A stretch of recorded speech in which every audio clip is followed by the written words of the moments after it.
Have you ever wondered why your heart seems to fall hardest for the people who end up hurting you? Those who seem perfect at first, only to later reveal deep cracks and painful lessons. Carl Jung believed that behind these repeating heartbreaks lies not just bad luck, but a hidden part of ourselves. The shadow. The side we don't want to see, but which quietly chooses who we love. The truth is, we don't just fall in love with a person.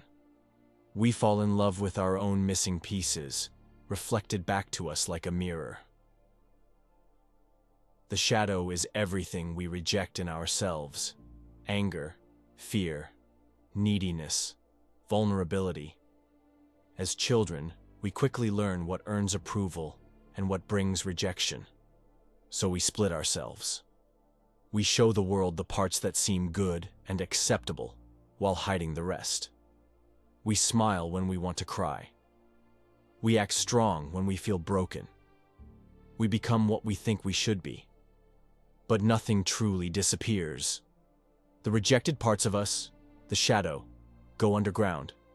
And there, in the darkness, they continue to live, shaping our desires, our fears, and even who we fall for.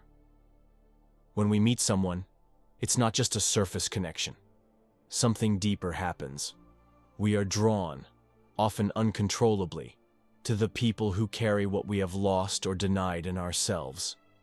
Imagine a man who prides himself on being logical, composed, always in control. He meets a woman who is wild, intuitive, fiercely emotional.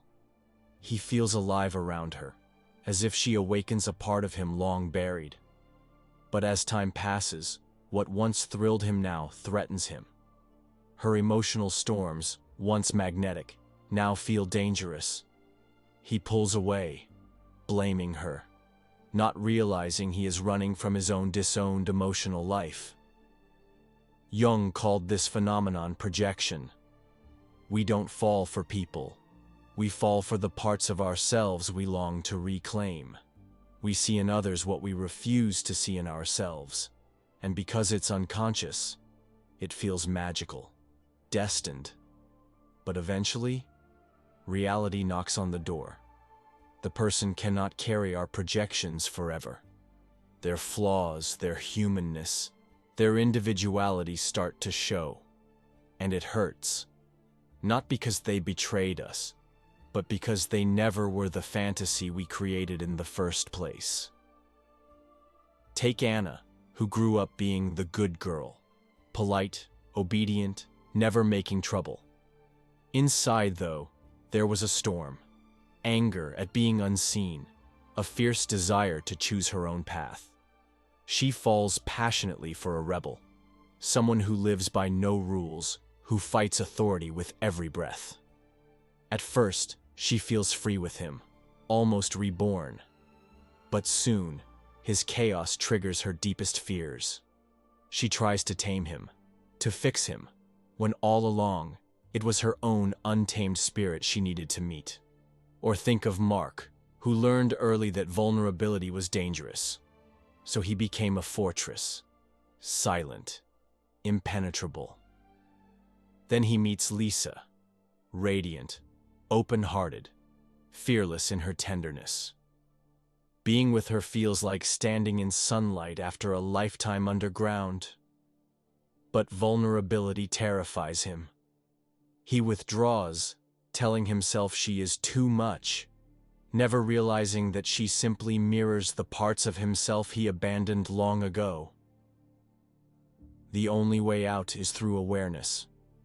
Jung said, "Until you make the unconscious conscious, it will direct your life, and you will call it fate." The next time you feel a magnetic pull towards someone, pause. Ask yourself, what exactly draws me to this person? Are they embodying something I miss in myself? Am I truly seeing them, or seeing my dream? Awareness transforms everything. It allows love to move from projection to presence. It allows us to choose partners not from desperation, but from deep knowing. It allows us to love, not as beggars of affection, but as whole human beings? What if every intense attraction is not just about the other person, but a message from life itself? A call to grow. Jung believed that the people who awaken our deepest emotions are not accidents. They arrive in our lives as mirrors, teachers, sometimes even as sacred disruptions. They shake the foundations we thought were solid. They reveal the unfinished work within us. The longing, the fear, the heartbreak, all of it is a compass, pointing toward the parts of ourselves we are still learning to accept. True healing begins when we stop blaming others for our pain and start asking, what in me is asking to be seen, to be healed, to be reclaimed? Every love story, even the ones that break our hearts, brings us closer to wholeness if we dare to listen. Learning to love consciously means learning to hold the mirror without shattering it. It means staying curious about what relationships reveal, not just about the other, but about ourselves.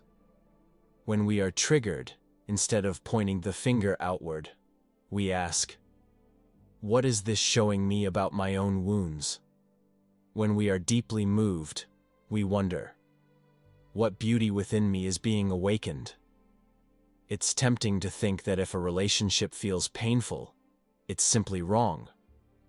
But sometimes, the pain is not a warning to leave. It's an invitation to heal. Imagine two people standing face to face, both carrying invisible wounds. Sometimes, what hurts between them is not a sign of failure, but a raw reminder of where love still needs to be learned. True intimacy begins when we see both ourselves and the other clearly, and still choose to stay present. To stay, not to escape into blame, fantasy, or fear, but to truly meet ourselves through the eyes of another. Real love begins where projection ends, where we no longer search for someone to complete us, but walk alongside another from a place of wholeness. Carl Jung taught that true relationships require courage. The courage to sit with our discomfort without demanding the other person fix it. The courage to own our fears, our needs, our hidden longings. The courage to love, not the fantasy of perfection, but the flawed, beautiful reality of another human soul. If you are ready to explore deeper, to understand not only why we choose the partners we do, but how to transform these unconscious patterns, join us for our next videos, where we dive into Jung's powerful teachings on self-transformation, integrating the shadow, and building conscious relationships. The path of real love is not about finding someone to rescue us. It's about becoming someone who no longer needs to be rescued. It's about walking home to ourselves. Love is not something that simply happens to us. It is a conscious practice, a daily choice. Each moment we choose honesty over pretending, presence over projection, compassion over criticism. We are practicing real love. Each moment we look at our partner and ask, how can I understand you better? Instead of, how can you make me feel better? We are rewriting old patterns. Carl Jung believed that our greatest task is to become whole, and nowhere is this challenge more beautiful and more demanding than in love. True love is not effortless. It is the sacred art of seeing, again and again, the humanity in another and the humanity within ourselves. And remember, sometimes the soul you are most longing to meet is your own.